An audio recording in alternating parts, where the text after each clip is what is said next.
GPT-5 just managed to score a gold medal in a PhD-level astronomy exam. It actually outperformed some of the best human participants in the world. Beat. It feels like we're approaching the limit, not just of what machines can compute, but maybe, the limits of what human knowledge has already gathered. That's a really interesting way to put it. Yeah, it shows us exactly where that frontier, the edge of capability is right now. Totally. Welcome, everyone, to The Deep Dive. So we've synthesized the latest stack of your shared sources, these critical reports, academic studies, the industry newsletters. And our mission today, well, it's pretty simple. We need to figure out what these stunning AI achievements really mean for academia, for the big shifts happening in jobs, and for ethics globally. Yeah, we've got quite a dive planned. So first, we'll definitely start with that astonishing AI academic mastery in cosmology, where the models just completely raise the bar for human testing. Then we're going to shift gears pretty quickly. We'll cover key trends in creative AI adoption and also what's happening with global regulation. And finally, and this is crucial, we really have to take a critical look at the new internal data that details the political bias deep inside these large language models. Right. Think of these different sources like stacking Lego blocks of data. Right. Quickly build them up, put them together into a clear view so you can walk away really understanding the critical nuances. Let's unpack this pile. Let's get into it. Okay, let's start where the sources were, frankly, most surprising. The academic world. A new paper just dropped showing GPT-5 and Gemini 2.5 Pro achieving gold medal levels on the International Olympiad on Astronomy and Astrophysics, the IOAA. Yeah.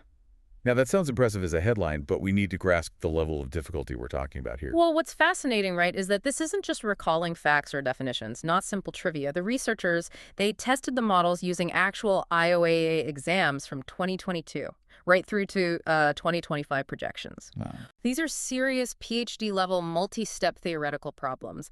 They need deep physical understanding, complex math. I mean, they're designed for the absolute most dedicated space nerds on the planet. And when you look at the scores, the performance is, well, it's almost unbelievable. Looking at that breakdown, GPT-5 was just dominant in the theoretical exams. Yeah. Scored 93.0% in 2022, nearly 90% the next year, and still strong at 86.8% for the hypothetical 2025 questions. Right. And while Gemini 2.5 Pro actually managed to take a narrow lead in the 2024 exam with 83.0%. The standout figure for GPT-5, for me anyway, was its exceptional performance in the data analysis section. It scored 88.5% there. That was actually higher than its general theoretical score. Okay, so what does that tell us? Well, it suggests the model isn't just good at, recalling principles. It seems to excel at handling complex, kind of messy, real-world data, maybe even better than generalized theory. So if we step back for a second, what does this mean for us, for you listening? The models didn't just meet the gold medal thresholds. In multiple years, GPT-5 actually outperformed the best human participants competing. Yeah. That just changes the whole conversation. It really does. Now, I should add the caveat, not all models are quite there yet. Claude Sonnet 4, for example, fell noticeably short. Okay. But crucially, all the top models still made what the researchers called human-like mistakes. They didn't get perfect scores. They weren't flawless. Right, so they aren't achieving some perfect theoretical truth then. They're mimicking human error patterns.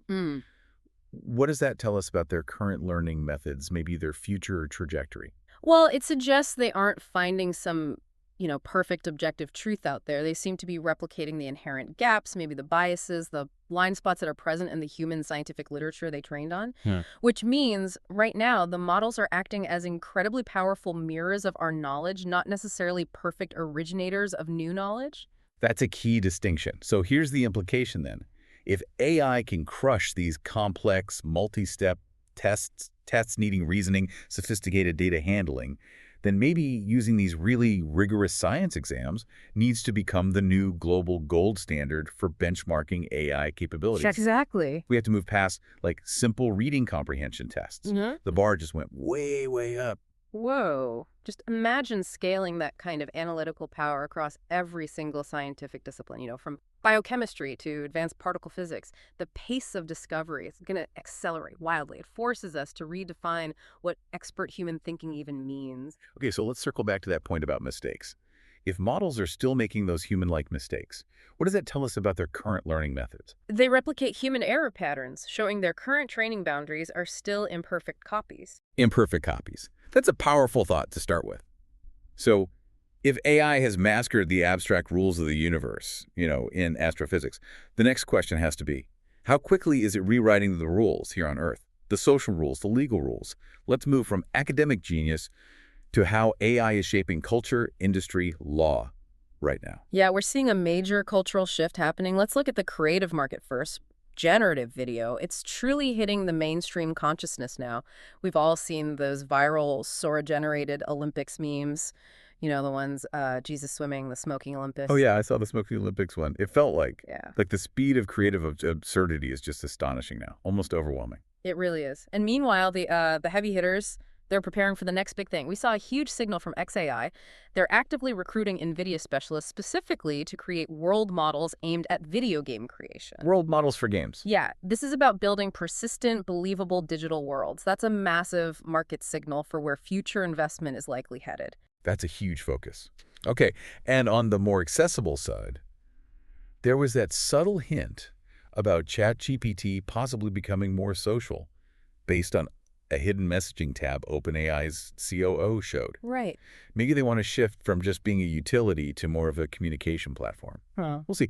Plus, I always love finding these practical, daily use things. A researcher just dropped a free AI tool that converts any PDF into a fillable form almost instantly. Oh, nice. Yeah, you just upload it, it auto-detects fields, you export. Super useful for, the rest of us not building world models. Definitely handy. Okay, now let's talk governance. Because the battles here are really heating up. The use of AI is just outcasing regulation. Hollywood's above-the-line union, so writers, directors, actors, they are gearing up for serious AI negotiations. Right. And experts are already pointing to things like the virtual actress Tilly Norwood as a key negotiating issue. It really defines the future of digital labor, IP ownership, all that stuff. It's not just the unions trying to catch up, though. The official regulatory landscape is scrambling, too. Yeah. Oh, absolutely. Globally, the EU just launched its massive $1 billion Apply AI plan. They're offering industries free supercomputer access, new AI hubs, really trying to push industrial adoption across Europe. Okay. And in the U.S.? Well, California, often setting the precedent, became the first state to actually regulate AI companion chatbots.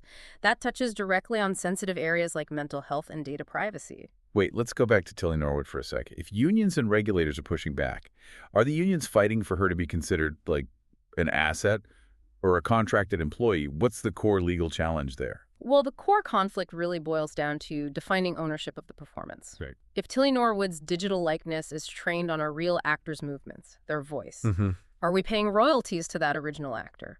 Or is the synthetic character a completely separate entity? It's fundamentally a battle over who owns the creative labor, whether it's physical or virtual. Gotcha. Okay. And we also saw some significant tension bubbling up in the foundations of this tech, the data infrastructure itself. China issued a threat to, quote, pop the entire AI data center bubble. That sounds serious. A major economic and geopolitical risk. It creates huge instability, yeah. Training these massive world models, it requires just colossal clusters of GPUs, enormous amounts of energy. So when the infrastructure, the access to that hardware becomes dependent on political stability or, single nation states, the entire global progress in AI is potentially at risk. Okay.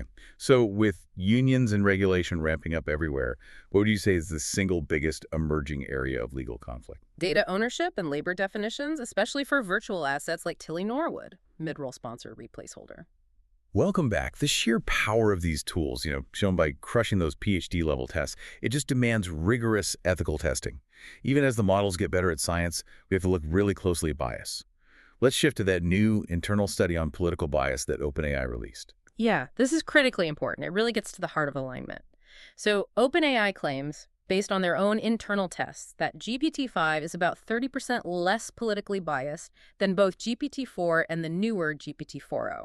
Okay, 30% less biased. How did they test that? They were pretty rigorous. They used 500 different prompts across 100 sensitive topics.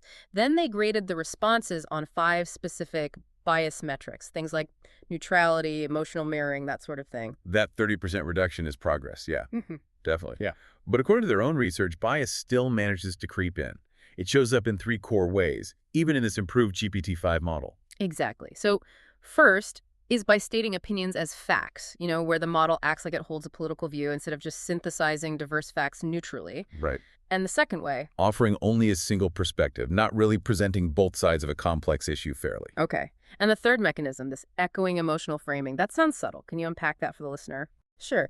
Emotional mirroring or echoing emotional framing means if a user starts the conversation with, say, an angry or really polarized statement, the model tends to subtly match that negative tone and polarity in its response. It makes the exchange feel more biased, more reinforcing than a strictly neutral response would be. It's a very human social mimicry pattern, actually. And this context is absolutely key because we are entering this massive global election wave, right? Between 2024 and 2026, billions of people might be turning to these models for political information.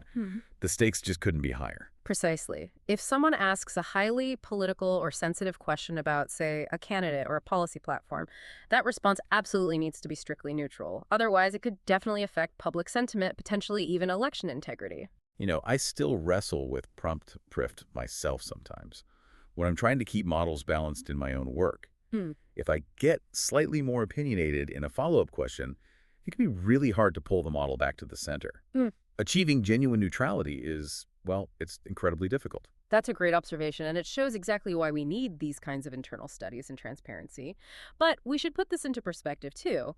OpenAI's own logs show that fewer than 0.01% of real ChatGPT conversations actually show measurable political bias across the board. Oh, that low. Okay. Yeah, the vast majority of interactions are, neutral or technical inquiries, asking for code, summarizing text, things like that. Okay, so given those remarkably low real-world bias logs, that tiny percentage, why is this internal study still considered so critically important by researchers and regulators? Why focus so much effort there? It's about scale and the potential for targeted influence. Small biases affect sensitive electoral results during major global voting periods. Got it. Scale and sensitivity. Well, this has been a truly comprehensive deep dive. We've seen AI move from absolutely crushing PhD-level tests, showing this stunning, almost superhuman capacity for objective knowledge, to becoming a central negotiation point for Hollywood unions and a flashpoint for global infrastructure tension. Yeah, the underlying challenge, it really remains ethical alignment and sort of societal definition, whether it's that subtle bias in political answers that could potentially swing an election or the regulatory status of virtual actors like Tilly Norwood. The human-AI interaction is forcing society to define its legal and ethical rules basically in real time as the tech just keeps scaling up. Thank you for sharing your sources and diving deep with us today. We really appreciate your curiosity and engagement. We'll leave you with this final thought to chew on. If models like GPT-5 can outperform the very best humans in objective science, like astrophysics, should we maybe be focusing less on human-level performance as a goal, and perhaps focus almost entirely on preventing those subtle, potentially targeted biases in the really subjective areas like politics and culture? Something to mull over until next time. Out to your own music.